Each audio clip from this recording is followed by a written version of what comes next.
Hi all, welcome back to my channel. ನಾನು ನಿಮ್ಮ ವಿದ್ಯಾ. ಇವತ್ತು ಸಮ್ಮರ್ ಸ್ಪೆಷಲ್ ಕರ್ಬೂಜ ಹಣ್ಣಿನ ಜ್ಯೂಸ್ ಹೇಗೆ ಮಾಡೋದು ಅಂತ ನೋಡೋಣ.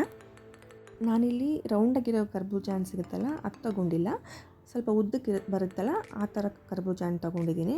ಅದನ್ನು ಕಟ್ ಮಾಡಿ ಈ ಥರ ಸೀಡ್ಸ್ ಎಲ್ಲ ರಿಮೂವ್ ಮಾಡ್ಕೊಬೇಕು. ಈ ಹಣ್ಣನ್ನ ಸೇವಿಸೋದ್ರಿಂದ ನಮ್ಮ ದೇಹಕ್ಕೆ ವಿಟಮಿನ್ ಎ, ವಿಟಮಿನ್ ಬಿ ಮತ್ತು ವಿಟಮಿನ್ ಸಿ ಸಿಗುತ್ತೆ. ಹಾಗೆ ಕ್ಯಾಲರೀಸ್ ಕಮ್ಮಿ ಇರೋದ್ರಿಂದ ವೆಯ್ಟ್ ಲಾಸ್ ಮಾಡೋರ್ಗೂ ತುಂಬ ಯೂಸ್ ಆಗುತ್ತೆ.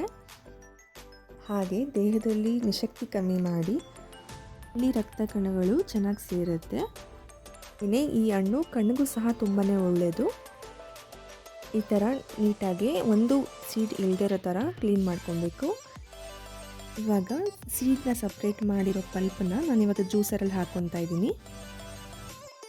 ಹಣ್ಣನ್ನು ಚಾಕಲ್ಲೇ ಕಟ್ ಮಾಡಬೇಕಂತೇನಿಲ್ಲ, ಸ್ಪೂನ್ ಸಹಾಯದಿಂದ ಸೀಡ್ಸ್ನ ಸಪ್ರೇಟ್ ಮಾಡಿ ಪಲ್ಪನ್ನು ನಿಮ್ಗೆ ಯಾವ ರೀತಿ ಬೇಕೋ ಆ ರೀತಿ ತಗೊಂಡ್ರೆ ಆಯಿತು. ನಾನಿವಾಗ ಕಟ್ ಮಾಡಿರೋ ಅರ್ಧ ಹಣ್ಣು ಅಷ್ಟೇ ಹಾಕ್ಕೊತಾ ಇರೋದು. ನಂತರ ನಾನಿಲ್ಲಿ 3 ಸ್ಪೂನಷ್ಟು ಸಕ್ಕರೆ ಹಾಕ್ಕೊತಾ ಇದ್ದೀನಿ.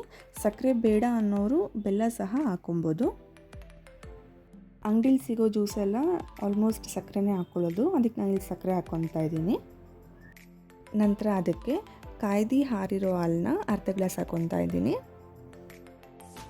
ಹಾಗೆಯೇ 2ರಿಂದ 3 ಏಲಕ್ಕಿ ತೊಗೊಂಡಿದ್ದೀನಿ. ಇಷ್ಟು ಹಾಕಿ ಇದನ್ನು ಚೆನ್ನಾಗಿ ಮಿಕ್ಸಿ ಮಾಡ್ಕೊಳ್ಳೋಣ.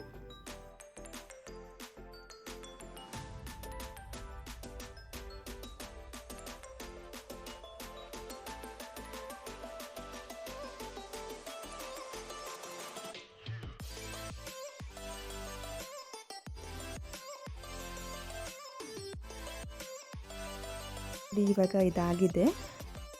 ನಾನಿಲ್ಲಿ ಹಣ್ಣಿನ ಪಲ್ಪೆಲ್ಲ ತೆಗೆದಿಟ್ಕೊಂಡಿದ್ನಲ್ಲ, ಅದೇ ಸಿಪ್ಪೆಗೆ ನಾನಿಲ್ಲಿ ಜ್ಯೂಸನ್ನ ಸೇರಿಸ್ಕೊತಾ ಇದ್ದೀನಿ.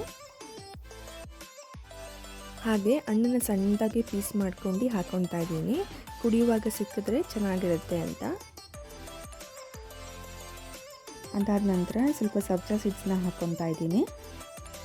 ಹಾಗೆಯೇ ಸ್ವಲ್ಪ ಚೆರ್ರಿನೂ ಕಟ್ ಮಾಡಿ ಹಾಕ್ಕೊಂಡಿದ್ದೀನಿ. ಈ ಸಮ್ಮರಲ್ಲಿ ಈ ಥರ ಜ್ಯೂಸ್ ನೋಡಿದ್ರೆ ಯಾರು ತಾನೇ ಬೇಡ ಅಂತಾರೆ, ಅಷ್ಟು ಚೆನ್ನಾಗಿ ಬಂದಿತ್ತು ಈ ಜ್ಯೂಸು. ಈ ವಿಡಿಯೋ ಏನಾದರೂ ನಿಮ್ಗೆ ಇಷ್ಟ ಆಗಿದ್ದರೆ ಒಂದು ಲೈಕ್ ಮಾಡಿ, ಯಾರಿಗಾದ್ರೂ ಯೂಸ್ ಆಗುತ್ತೆ ಅಂದರೆ ಶೇರ್ ಮಾಡಿ. ಹಾಗೆ ನನ್ನ ಚಾನಲ್ನ ಸಬ್ಸ್ಕ್ರೈಬ್ ಮಾಡ್ಕೊಳ್ಳಿ. Thank you.